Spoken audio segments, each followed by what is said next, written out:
नमस्कार। आइए माहवारी की बात करते हैं। इस पर बात इसलिए भी करनी ज़रूरी है कि देश के एक राज्य की विधानसभा ने इस पर बात करने से इनकार कर दिया, यह कहते हुए कि अपवित्र विषयों के लिए सदन नहीं होता है। यानी माहवारी की बात करना इसलिए ज़रूरी है कि हमारे समाज में इसे आज भी एक टैबू, एक अछूत अवस्था, एक गोपनीय बात माना जाता है। इस दौरान कई जगहों पे महिलाओं को आइसोलेट कर दिया जाता है, अलग रखा जाता है। रसोई घर और पूजा घरों में जाने से मना कर दिया जाता है। बल्कि महिलाओं का एक ऐसा अनुकूलन हो चुका होता है कि वह स्वतः भी मानकर चलती हैं कि उन्हें इस दौरान इन जगहों पे नहीं जाना चाहिए। माहवारी की बात महिलाएं करें, इससे ज़्यादा ज़रूरी है कि पुरुष करें। माहवारी के लिए सैनिटरी पैड पुरुष खरीदें दुकानों से, अपनी माँ, अपनी बहन, अपनी पत्नी, अपनी दोस्त के लिए, अपनी बेटी के लिए। बात वैसे पुरुष कर भी रहे हैं। सुप्रीम कोर्ट में जो पिटीशन ले जाया गया है, उसे ले जाने वाले हैं शैलेंद्र मणि त्रिपाठी। उन्होंने आवेदन किया है कि शिक्षण संस्थाओं में लड़कियों के लिए और वर्किंग महिलाओं के लिए माहवारी के दौरान छुट्टी का प्रावधान है हो। कई सारे रेफरेंसेज हैं उसमें। क्या आपको पता है कि भारत में बिहार पहला राज्य है जहां 1992 में 2 दिन के माहवारी अवकाश का प्रावधान वर्किंग महिलाओं के लिए किया गया था? मुख्यमंत्री थे तब लालू प्रसाद। इसके लिए बिहार में महिला संगठन मांग कर रहे थे काफी पहले से। 1992 में सरकार ने यह प्रावधान लागू किया। तब बिहार और झारखंड साथ साथ थे। अब दो अलग अलग राज्य हैं, लेकिन ये दोनों राज्यों में यह कानून लागू है। महिलाओं को छुट्टी माहवारी के दौरान 2 दिन का अवकाश मिलता है, छुट्टी मिलती है। Cochin university of science and technology ने अपने छात्र संघ की मांग पर मेंस्ट्रुएशन लीव की घोषणा की, तो केरल के मुख्यमंत्री पिनराई विजयन ने इसी जनवरी में 2023 की ही जनवरी में स्कूल कॉलेजों में ऐसे छुट्टी की प्रावधान की घोषणा की और वर्किंग महिलाओं के लिए भी प्रावधान किया जाने वाला है। भारत में स्विगी, जोमेटो जैसी कंपनियां भी छुट्टी देती हैं माहवारी के दौरान, लेकिन कॉरपोरेट जगत में अभी यह व्यापक विचार के तौर पर नहीं आया है। इंडोनेशिया, जापान, दक्षिण कोरिया, ताइवान आदि देशों में भी माहवारी अवकाश दिया जाता है। स्पेन ने इसके लिए अभी अभी घोषणा की है। हालांकि जापान जैसे पारंपरिक देश में महिलाएं छुट्टी लेने से हिचकती भी हैं। महिलाओं के स्वास्थ्य से जुड़े इस नियमित मामले में ऐसी सुविधाओं के लिए इसीलिए डगर आसान नहीं है। स्पेन की समता मंत्री, इक्वलिटी मंत्री इरीन मोंटेरो ने इसके प्रतिरोध की संभावना जताई। प्रतिरोध होता भी रहा है ऐसे समता उन्मुखी जो फैसले स्टेट के होते हैं। भारत में तो मुश्किलें इसलिए और भी ज़्यादा हैं, जहां माहवारी के दिनों में स्त्री को अछूत माना जाता है। मैंने कहा कि उन्हें अलग थलग कर दिया जाता है। उनका ऐसा अनुकूलन है कि पूजा घरों, रसोई घरों से भी वो स्वतः ही दूर हो जाती हैं इस दौरान।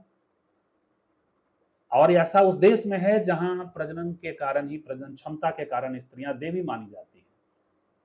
यहाँ कामरूप कामाख्या में योनि की पूजा होती है और वहां माहवारी अपवित्र माना जाता है। मैंने शुरू में ही कहा कि एक विधानसभा में ने इससे बात करने से, इस पर बात करने से, इसके अपवित्र होने के कारण मना कर दिया। वह विधानसभा थी अरुणाचल की विधानसभा, जहां एक प्राइवेट मेंबर बिल लाया गया था डिस्कशन के लिए। इस पर डिस्कशन से ही इनकार कर दिया गया। अरुणाचल प्रदेश के ही कांग्रेस के सांसद निनोंग एरिंग ने लोकसभा में 2017 में मेंस्ट्रुएशन बेनिफिट बिल लाया था। इसमें अवकाश की बात थी, जिस पर डिस्कशन नहीं हुआ और जिसे पास नहीं होने दिया गया।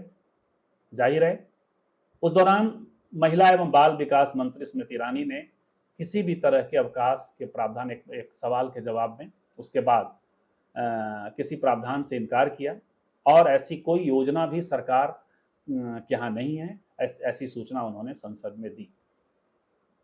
हालांकि और ये वही सरकार है जो सैनिटरी पैड पर टैक्स लेकर आई थी। अरुण जेटली तब वित्त मंत्री थे, जीएसटी में से शामिल किया गया था। तब लहू पर लगाम नाम से इसका व्यापक विरोध देश भर में हुआ था। स्त्री काल ने भी तब इस विरोध का साथ दिया था। हालांकि भारत की सरकारें माहवारी के दौरान स्त्री स्वास्थ्य को लेकर कदम उठाती भी रही हैं। जैसे 2011 में ही health and family welfare menstrual hygiene scheme के नाम से 10 से 19 की लड़कियों के लिए सैनिटरी पैड की व्यवस्था की गई। सैनिटरी पैड दिया जाता है। 2022 में बिहार पहला राज्य बना है जहां माहवारी का एक रोड मैप बनाया गया है। अब 5000 स्कूलों में free sanitary pad vending machine लगाने की योजना है। माहवारी के दौरान स्वच्छता को लेकर के बिहार में टास्क टीम भी बनाने की कवायद हो रही है।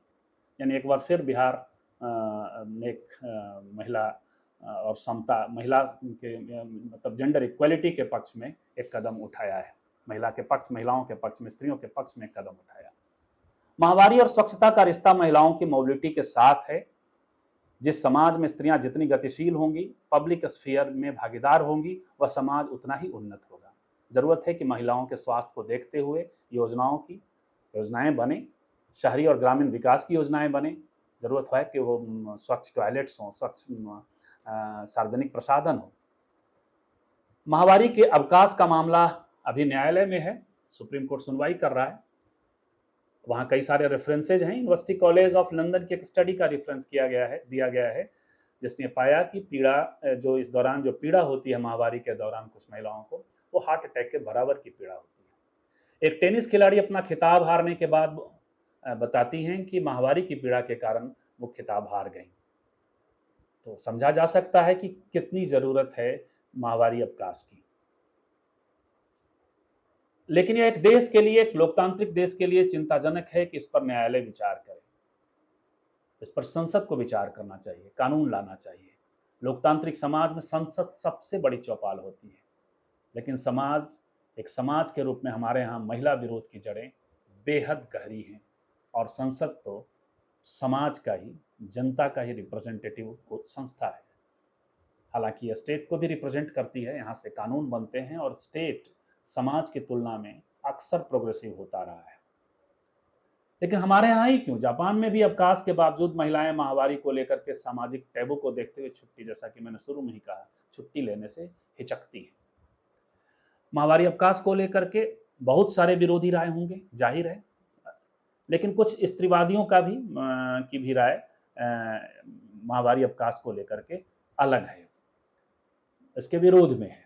उसकी वजह हैं, लेकिन वे वजह वो उसकी परंपरावादियों से बिल्कुल अलग है। स्त्रीवादी विरोध से ज्यादा इसको लेकर महिलाओं के लिए काम के वातावरण के खिलाफ माहौल के कारण चिंतित होती है। ये एक ऐसा समाज है कि ऐसी सुविधा जब मिलेगी तो वर्कफोर्स के तौर पे जो एम्प्लॉयर्स हैं वो महिलाओं को एम्प्लॉय करने से हिचकेंगे। ये चिंता है मूलतः, और भी कई चिंताएं आप सुन सकते हैं। डॉक्टर अनुपमा गुप्ता स्त्रीकाल के संपादकीय मंडल के सदस्य हैं। उन्होंने बातचीत में, स्त्रीकाल लाइव के लिए बातचीत में उन्होंने क्या कहा। तो जरूरत है कि महिला स्वास्थ्य के लिए माहवारी के प्रसंग में पुरुष बात करें। माहवारी यदि पुरुषों की प्रकृति से जुड़ा मामला होती तो अब तक तो सारी सुविधाएं सुनिश्चित कर दी गई होती। तो ऐसी बातचीत के लिए, इन विचारों के ऐसे विचारों के लिए, स्त्रीवादी विचारों के लिए, समसामयिक विचारों के लिए स्त्रीकाल से जुड़ें। स्त्रीकाल यूट्यूब चैनल को सब्सक्राइब करें, लाइक करें, और आप अपनी राय भी जरूर देते चलें। नमस्कार, फिर मिलते हैं।